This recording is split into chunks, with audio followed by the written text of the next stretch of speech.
ہمارے بعض وہ ملنگ بابے جو ہوتے ہیں وہ کہتے ہیں جی نماز پڑھنے کا حکم نہیں دیا گیا، نماز قائم کرنے کا حکم دیا گیا ہے، ہم نے دل کی قائم کی ہوئی ہے۔ یہ ان کی خود ساختہ توجیہ ہے۔ نماز قائم کرنے کا حکم اہل ایمان کو دیا گیا حضور کی وساطت سے، اور حضور علیہ السلام کو حکم دیا گیا کہ نماز قائم کریں، تو آقا کریم علیہ السلام سے بہتر اس کا مفہوم کون سمجھ سکتا ہے؟ تو آقا کریم نے رکوع اور سجود والی نماز پڑھی اور قیام نماز کا عملی اظہار لوگوں کے سامنے رکھا، پھر اس کے اندر کیفیت کس قدر ہو تو یہ پھر جتنی قربت اللہ کی بندے کو نصیب ہوگی اس قدر وہ آگے بڑھتا چلا جائے گا۔ تو یہ باطل توجیہات، یہ جاہل لوگوں کی، جس کے بدن سے بدبو کے ببوکے پھوٹ رہے ہوں اور جس کے جسم میں جوئیں پڑی ہوں اور جس نے 6 سال سے غسل نہ کیا ہو، وہ اس اعتماد سے کہہ رہا ہوتا ہے ہم نے قائم کی ہوئی ہے، ہم نے دل کی قائم کی ہوئی ہے۔ اللہ اکبر۔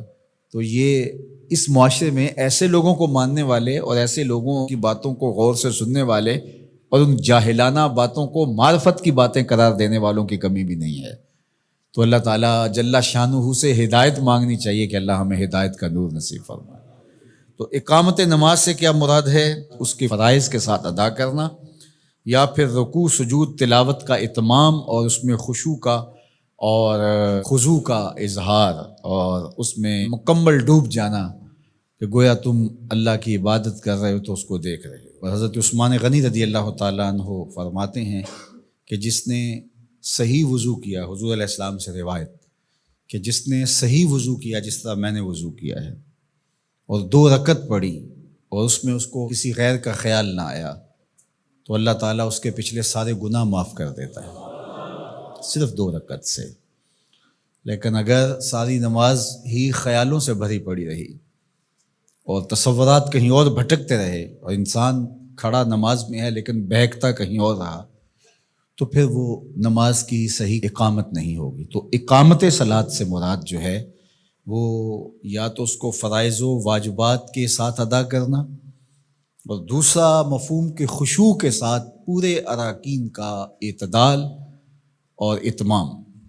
تو دونوں اس کے مفہوم بیان فرمائے گئے ہیں۔ تو ظاہر ہے کہ ابتدا کے اندر تو کوشش ہوگی کہ فرائض واجبات پورے ہو جائیں، تو وہ خشوع اگر نہیں بھی حاصل ہو پایا تو پھر بھی کوشش جاری رکھنی چاہیے، نہ یہ کہ اب وہ تو کیفیت ہی نہیں نصیب ہو رہی تو میرا نماز پڑھنے کا کیا فائدہ۔ حضرت محدث کچھوچوی علیہ رحمہ سے کسی مرید نے کہا حضرت نماز پڑھتا ہوں لیکن لطف نہیں آتا، مزہ نہیں آتا۔ تو آپ نے اسے سوالیہ انداز میں پوچھا کہ اس کے باوجود بھی پڑھتے ہو؟ اس نے کہا جی وہ تو فرض ہے، پڑھتا تو ہوں۔ تو آپ جھومنے لگے، فرمایا واہ واہ، تمہیں مزہ نہیں آتا پھر بھی پڑھتے ہو؟ اس کا مطلب ہے تم مزے کے لیے نہیں اللہ کے لیے پڑھ رہے ہو۔ تو اگر لطف آ جائے، وہ کیفیت، وہ حظ، وہ تو بہت بڑی بات ہے، لیکن اگر نہیں بھی ہے تو اس کا فریضہ تو ہے اس کی طرف سے جو عائد ہوتا ہے۔ تو وہ شکل بنا کے تو کھڑے ہوں، وہ صورت بنا کے تو کھڑے ہوں، تو کسی دن وہ کیفیت بھی پیدا ہو جائے گی۔ خورش دے بدر را جو کب کو حمام کہ یک روز افتد ہمائے بدام۔ سعدی شیرازی فرماتے ہیں کہ دانے ڈالتا رہے، چوغا ڈالتا رہے، کبھی کبوتر آئے گا، کبھی کوا آئے گا، کبھی کوئی اور فاختہ آ جائے گی، لیکن کسی دن وہ بھی آ جائے گا جس کے لیے تم یہ سب کچھ کر رہے ہو۔ تو اس لیے محنت کو جاری رکھو، کوشش کرتے رہو، تو ایک دن انشاءاللہ اس کیفیت میں بھی چلے جاؤ گے۔ دروازہ کھٹکھٹانا چھوڑنا نہیں ہے، دستک دیتے رہو، کبھی تو بوا کھلے گا نا، کبھی تو آواز آئے گی کھلا ہے دروازہ آ جاؤ اندر، پھر اندر سرور کی وادی ہوگی، کیف کا جہاں آباد ہوگا۔